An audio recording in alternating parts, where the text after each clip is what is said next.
আয়াত ১২২ ইয়া বনি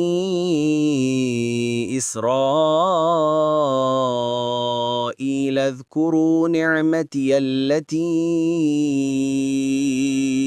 أنعمت عليكم وأني فضلتكم على العالمين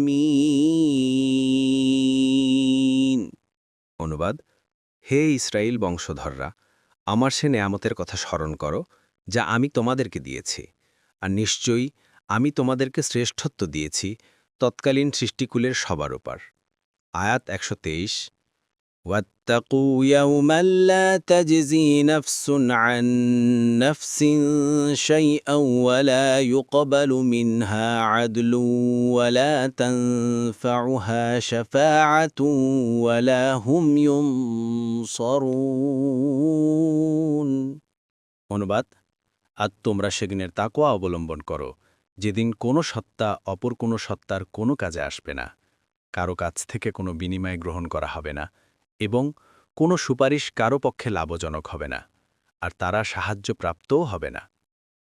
পরবর্তী তাফসিরে যেতে ভিডিওটি শেষ হওয়ার পূর্বেই এই বক্সে ক্লিক করুন। ভয়েস বা উচ্চারণে অনিচ্ছাকৃত ত্রুটি ক্ষমাসুন্দর দৃষ্টিতে দেখবেন ইনশাআল্লাহ।